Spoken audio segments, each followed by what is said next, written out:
Hello दोस्तों, कैसे हो आप सभी। उम्मीद करता हूँ कि आप सभी बहुत अच्छे होंगे। तो आज के वीडियो आप सभी के लिए बहुत ही ज़्यादा धमाकेदार होने वाला है, क्योंकि आज के इस नए वीडियो में हम न्यू चैप्टर शुरुआत करने वाले हैं। चैप्टर नंबर जो हमारे पास दूसरा है बहुपद, उसका प्रश्नावली नंबर 2.1 का प्रश्न संख्या पहले को हम सॉल्व करेंगे। मतलब उसमें एक ही सवाल दिए गए हैं, एक में 6 सवाल दिए गए हैं, उन 6 सवाल को हम सॉल्व करेंगे। और ये हमारे बोर्ड एग्जाम में 1 नंबर का प्रश्न इस 2.1 में से पूछा जाता है। तो आइए अब हम बिना देर किए उस प्रश्नावली पर चलते हैं 2.1 पर। तो ये हमारे पास चैप्टर नंबर दूसरा जो है बहुपद, उसका प्रश्नावली नंबर 2.1 का प्रश्न संख्या पहले को सॉल्व करेंगे।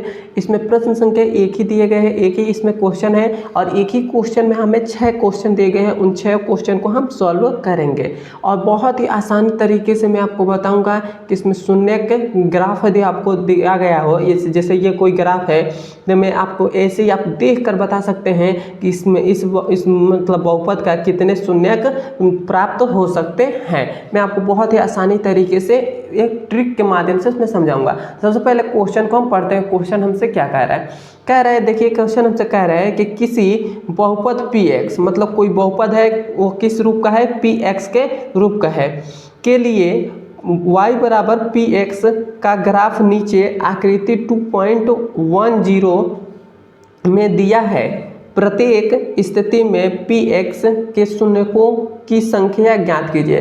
तो हमें बताना है, मतलब ये जो हमारे पास देखिए यहाँ पर पहला हमारे पास ग्राफ दे दिया गया है। इस ग्राफ पर हमको बताना है कि इसमें कितने शून्यकों की संख्या हो सकती है, यही हमें बताना है। देखिए शून्यकों की संख्या ज्ञात कीजिए, मतलब हमको इस ग्राफ की देख कर हमको बताना है कि इसमें कितने शून्यक ज्ञात हो सकते हैं। तो मैं आपको एक सबसे अच्छा तरीका बता रहा हूँ। ये जो हमारे पास होता है, ये एक्स अक्ष होता है और ये होता है वाई अक्ष होता है, और इधर हम एक्स डैश बोलते हैं और इसको हम वाई डैश बोलते हैं।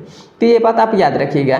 तो आप बस एक शून्यक जब भी निकालेंगे, कोई भी ग्राफ दिया गया और उस पर शून्यक निकालना होगा, तो सबसे पहले आप क्या करिएगा, आप सबसे पहले एक्स अक्ष को ध्यान दीजिएगा कि एक्स अक्ष हमारा कौन सा है। तो ये हमारे पास एक्स अक्ष है और एक्स अक्ष पर आप ये ध्यान दीजिएगा कि इस पर कोई भी रेखा है, बस इस वाले को छोड़कर, ये जो मेन पॉइंट है, पॉइंट जो बिंदु है, ये वो जो बिंदु है, इसको छोड़कर और भी कहीं एक्स अक्ष पर कोई भी रेखा ऐसी जो है वो इसको कट कर रही है या नहीं कर रही है। यदि कट करेगी, जितनी बार कट करेगी उतने इसके शून्यक निकलेंगे।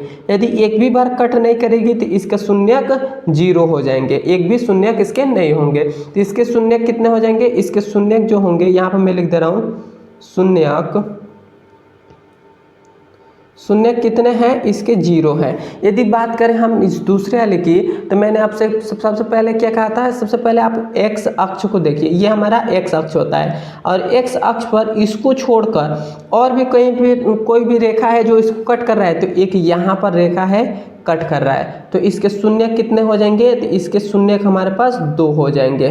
कितने हो जाएंगे, 2 हो जाएंगे। क्लियर है। वाई अक्ष को हम नहीं देखते, केवल हम एक्स अक्ष को देखेंगे और एक्स अक्ष पर जितनी भी रेखा कट की रही होगी वही उतना ही हमारा उसका शून्यक हो जाएंगे। सॉरी, यहाँ पर मैंने 2 लिख दिया, यहाँ पर 1 शून्यक होंगे, क्योंकि एक ही बार कट किया है तो ये हमारे पास 1 शून्यक हो जाएंगे। क्लियर है यहाँ तक।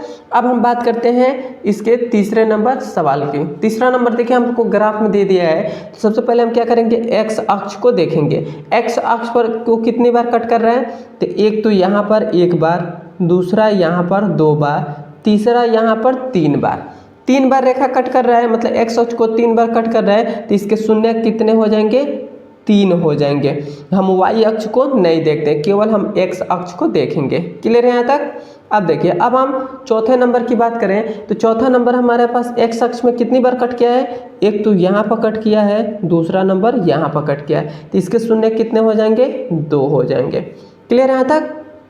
अब हम इसके आगे देखते हैं, तो इसके आगे हमारे पास है, इसके आगे हमारे पास है 5वां नंबर। 5वें नंबर में फिर से हम एक्स अक्ष को देखेंगे, तो एक्स अक्ष पर हमारे पास कितनी रेखा कट कर रही है, तो एक तो यहाँ पर, दूसरा यहाँ पर, तीसरा यहाँ पर, चौथा यहाँ पर, मतलब 4 बार इसको एक्स अक्ष को काटा गया है, तो इसके शून्य कितने निकलेंगे, 4 निकलेंगे।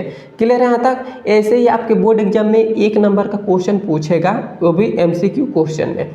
अब देखिए, अब हम 6वें नंबर की बात करें तो यहाँ पर एक्स अक्ष को काटा नहीं है, केवल छू कर निकल गया है, तो जो छू कर निकला भी है उसको भी हम ले लेते हैं। तो एक्स अक्ष पर एक तो यहाँ पर मतलब स्पर्श होकर गया, स्पर्श मतलब नो कि कोई भी रेखा उसको केवल छू कर निकल जाता है, तो उसी को कहते हैं स्पर्श रेखा। तो यहाँ पर स्पर्श रेखा है, यहाँ पर भी स्पर्श रेखा, और यहाँ पर कट कर दे रहा है। तो कितनी बार हो रहा है, 1 2 3, तो इसके शून्य कितने निकलेंगे, 3 निकल जाएंगे, और ये हमारा आंसर हो जाएगा। मैं आशा करता हूँ कि आपको ये शून्य मतलब ग्राफ देखकर आप बता सकते हैं कि इसके कितने शून्य निकल सकते हैं। और आपको कैसा ये वीडियो लगा है ज़रूर बताइएगा, और मेरे चैनल पर नए तो सब्सक्राइब कर दीजिएगा, और एक बार आप डिस्क्रिप्शन को ज़रूर चेक करिएगा। अब हम मिलते हैं इसके अगले नंबर वीडियो में। धन्यवाद।